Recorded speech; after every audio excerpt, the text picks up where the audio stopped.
I met a very sad, older lady today at the bar. I don't have friends, mostly my doing. I lost socializing during the COVID years, and today I went to a bar solo. This woman, around 50, started talking to me. She was alone, very kind, and kind of like my mother. I just went ahead and started conversing with her. I'm not social, but I do have that snooping gene in me. If someone wants to talk, I will listen. She started talking about how her husband cheated on her, how he didn't even make enough money to be worthy of cheating, and how she waited for her kids to go to college before divorcing him. She said she didn't get anything in the divorce because her husband made less money than her. She gave me advice to never marry anyone who makes more than me because no man can let that ego part go. How a man values his life through how much he can provide. She then talked about how she has a weird relationship with the city. How it doesn't make sense to be old here. How she moved up the ladder to a partner. Number 40-year-old should be living here. How exhausting it is, and how despite making decent money, you always have to work harder and harder. She also started talking about how suburbs are boring and how the city is too much. She told me her major regret was that she never got the opportunity to find what she liked. How she feels sad about getting older and the loneliness that comes with it. She then went on to yap about how it sucks being a woman. No one wants to be with her. How men only want women for sex. How she is trying to find God but can't get herself to believe in any of it. At one point I tried to buy the next round, IPAs, and she flat out said she just wants to talk and I should save money. Then she bought us Moscow Mules. I never say no to free liquor. It became sad as she talked about how she drinks wine to sleep. How her kids don't talk to her as much as they used to. How no one wants her anymore on this planet. If she died, no one would care. I tried to change the conversation to restaurants, and she then told me about how travel has become useless. How all cities have the same corporate stores. She talked about how Zara and H&M are everywhere in all city centers across the world. I asked her what I should do at my current stage of life, and she advised me to take more chances, make mistakes, and find something I love before getting married. We were talking about relationships and asked me if I want love in life. I couldn't reply anything to her. At this moment we just became quiet. She left before me. There was nothing romantic about it, just a conversation. Now I am on the train trying to make sense of it all. Cabs are so expensive. I don't know if I have ever met a stranger this sad and lonely. Where did we go wrong, if everyone is lonely? My roommate almost ended me with a beef pot roast. My former roommate once had a beef roast in a glass baking dish that he pulled out of the oven. He put the beef onto a separate plate and then proceeded to put the baking dish on the stove with 2 burners on full blast underneath it. I walked into the room and saw what he was doing as the pan began to glow red and said, "Hey, that thing looks like it's getting kinda hot." And before I could tell him to turn off the burners, this thing exploded like a frag grenade. Small, thankfully non-jagged, pieces of glass rocketed at us and covered the kitchen. We both ducked down and quickly covered our eyes with our hands. We were both totally fine, but several of those pieces were gunning straight for my eyes. I still have no idea why he thought that was a good idea. That person got a lot to learn. I've been known to place metal, obviously, only metal, pans on the stovetop to reduce/deglaze them after doing a roast. Like, if you roast a big turkey or prime rib or something and are left with tons of caramelized dripping/aromatis glued to the bottom/sides of the pan, you can put it on a burner if you need to and add a little water to scrape all the goodness out as a base for your gravy/sauce. I can see how it'd look/feel weird to do, but if you're careful about it, it can be done, and it is done regularly in pro kitchens, and you can really make use of your flavor. Obviously, though, you would never put a glass dish over a high heat source like a stovetop. There's a heating gradient created by doing that, which causes high stress in a glass dish. Even Pyrex isn't safe from that. It can, and will, explode. You are witness to this. Sounds like your roomie was trying something new for the sake of flavor, but didn't quite think it all the way through. I've even seen Pyrex dishes explode in the oven. Usually, uneven heating or too fast of a temperature change will put too much stress on the tempered glass. I'm glad y'all were safe from the blast and had the presence of mind to shield your eyes from the razor glass fragmentation. Ooh, and one more quick story. I first learned about this effect when I was 10 or 11. My brother and I had gotten home from school and were out in the backyard playing with candles and burning leaves and sticks and stuff. Yeah, I know, this is how one burns the house down, and we had one of our stepmom's glass candle dishes out there as a flame source. The wax caught fire from messing around with it so much, and I ran inside for some water. Dumped a cup of tap water over the flame, and her little glass candle dish shattered into like 30 pieces. We scraped it all onto a piece of cardboard and tossed it under the deck, for the next homeowner to find, I guess. Gotta get rid of the evidence, man. I had a glass shelf from our fridge explode like that. I was just carrying it from the fridge to a work surface for cleaning. It is extremely scary when it happens. My grandmother did this with a pot roast and the ceramic insert from a crock pot. She took the cold insert out of the fridge and put it directly on the burner. I told her to stop and she screamed at me that she had been cooking for 60 years. So I walked away. Yep, about 20 minutes later it exploded and we had pot roast on the ceiling of the kitchen.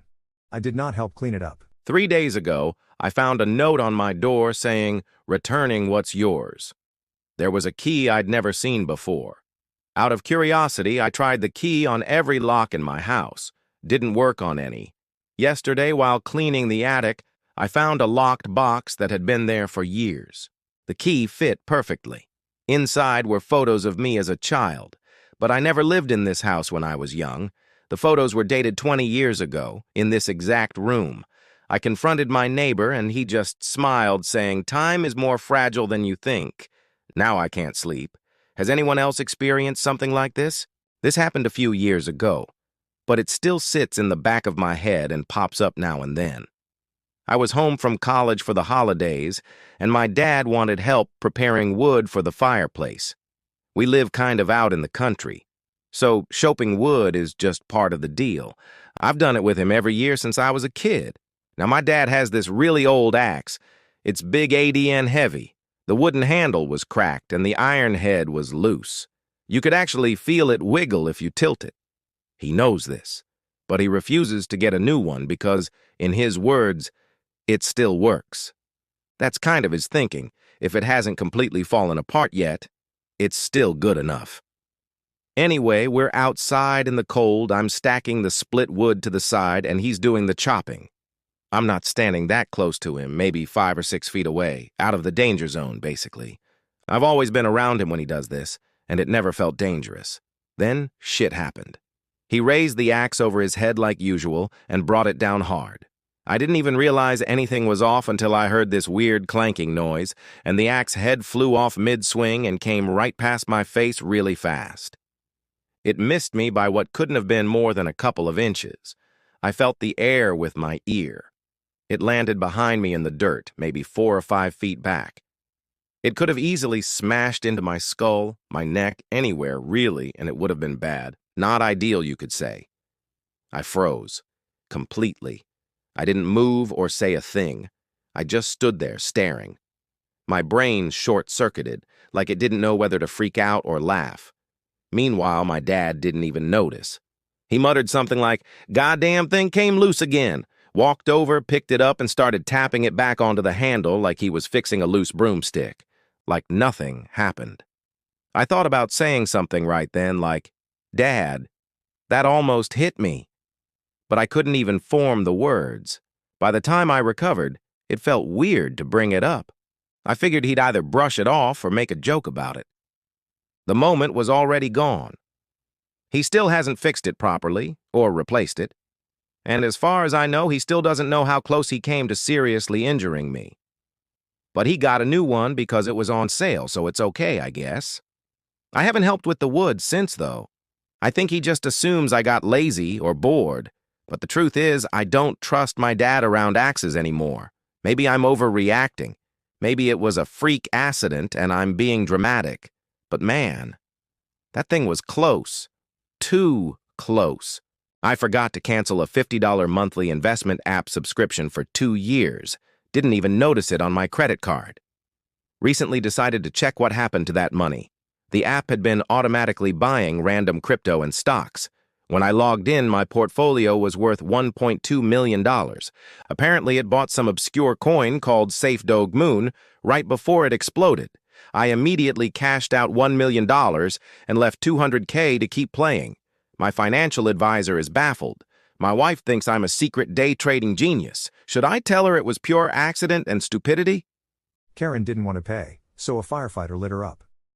I, 19F, work at a small cafe with my mom. It's just a cozy place where people come for good coffee, warm food, and a bit of kindness. My mom is the gentlest soul you'll ever meet. The kind of person who thanks you even when you mistreat her or apologizes if you bump into her. Yeah, that kind. Yesterday, this woman, a couple, walks in all designer bag, oversized sunglasses, and condescension. She orders a chicken salad, eats 90% of it, I'm not exaggerating, then calls my mom over with an attitude. With the most sour face imaginable, she went, "This food tastes like shit. Absolute garbage. I want to write a complaint, here we have this thing, it's like an official complaint book businesses must provide by law." My mom, visibly shaken, Was trying to explain that she was sorry to hear that and offer her a refund, but the lady kept cutting her off and acting like a bee and looking around like she wanted an audience, and that's when I stepped in. I said, "Ma'am, if you'd like to write a complaint, I'll gladly bring it to you. But I'm sure you're aware that first you'll need to pay your bill.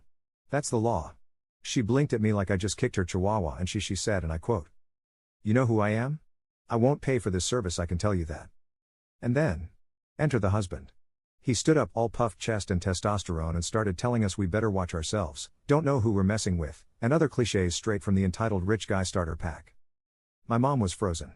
I was trying to stay calm. BCS at this point I almost shitted myself too lol because this guy was flexing like he wanted a fight. And then, right before I shit myself up, the salvation. One of our regulars, Carlos, stood up. Carlos is a firefighter. Drinks his coffee black, wears a calm face, and once carried an injured golden retriever down 3 flights of stairs. The man's basically an action movie character. He walks over, slow and steady, and goes, "Sir, your wife ate the entire plate. You insulted a woman who cooks with love and gives out free soup to people who can't afford lunch. Now you're trying to intimidate them?"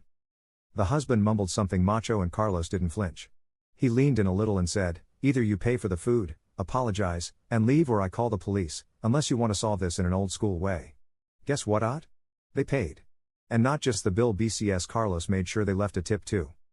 And then Carlos looked at me and said, "Add a bottle of water to their bill, she clearly needed something to wash down all that bullshit." Mic drop. Thank you, Carlos. Gotta love those firefighters. Less than 3. And then everyone clapped and cheered. Roll credits. Thank you, ChatGPT. I need to know where in the world a complaint book is legally required. Way to go, Carlos. So who were the entitled rich guy and Karen? I'm glad Carlos was there to help you guys, but I'm even happier that you were there for your mom. Those 2 knuckleheads need to get a better life. I want him. Why did no one clap the end? We used to be a country. Praise Carlos. The legally required complaint book should be called the Karen Register. Carlos the man. Second time in a month I've seen a story about a legally required complaint book. Pretty sure you're in Portugal, or was it Spain? I've been stealing my neighbor's Wi-Fi for 6 months and then they renamed it after me. It started when my internet died during a Zoom meeting. I was presenting quarterly reports and suddenly, frozen screen. Panic mode. I clicked on the Wi-Fi icon on my laptop and saw all these networks. Pretty fly for Wi-Fi, no lock symbol next to it. I clicked it, and it connected right away. I figured anyone who names their Wi-Fi that has to be pretty chill. The meeting went fine. I meant to call my provider that afternoon, but then I forgot. And their internet was actually faster than mine ever was. YouTube videos started instantly, no buffering wheel. My old connection always had that annoying delay. Weeks went by. Then months. Every morning my laptop just connected automatically. I'd see that network name and smile, whoever this neighbor was, they had good taste in puns. Last week I was checking my phone at the coffee shop when I noticed the Wi-Fi list. Pretty fly for Wi-Fi was gone. Instead, oh hi, coffee, Cat 99. I nearly dropped my latte. Coffee Cat 99. That's what I use on some games, chats and so on. My stomach did this weird thing. How could they possibly know that was me? I don't understand any of this computer stuff, but can Wi-Fi track who you are? Can they see my screen? Oh God, can they see which apartment the signal goes to? The worst part is they're clearly still offering it. Oh hi, like oh hi, specifically to Coffee Cat 99. Which means they know it's me and they're fine with it? But also means they've been able to see. What exactly? I don't even know which neighbor it is. Could be anyone in the building, the signal's strong enough from multiple floors. I called my internet company that same day. Turns out my service had never been cancelled, just some wire issue they forgot to fix.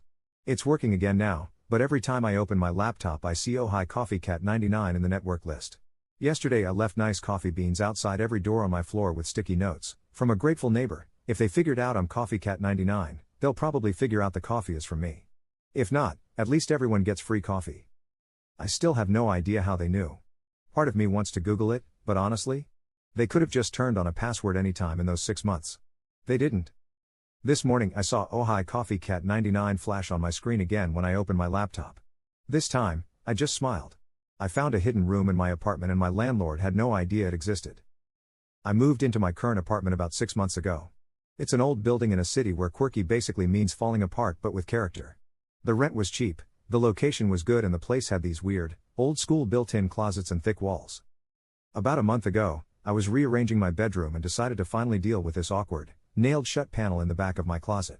Curiosity got the better of me, so my boyfriend grabbed a hammer and pried it open. Behind it wall another wall. But the wall sounded hollow. I tapped around and found a loose section. After some serious effort, and a lot of dust, my boyfriend managed to break through. Behind the wall was a tiny, windowless room, maybe the size of a large walk-in closet. It was empty except for an old wooden chair and a stack of yellowed newspapers from the 1970s. I freaked out a little but eventually called my landlord to ask about it.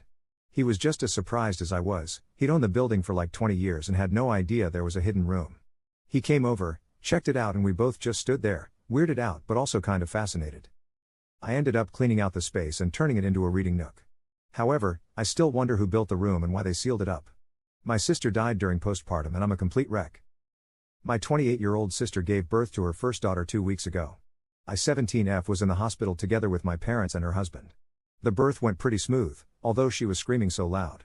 I was so excited to be an auntie, and holding my newborn niece in my arms was a precious moment. Everything seemed fine afterwards. My sister came home about 3 days later and she and her husband stayed with me and my parents as they needed help to take care of the baby. But 2 days after she came home, she was experiencing exhaustion, pain in her body, and she constantly fainting.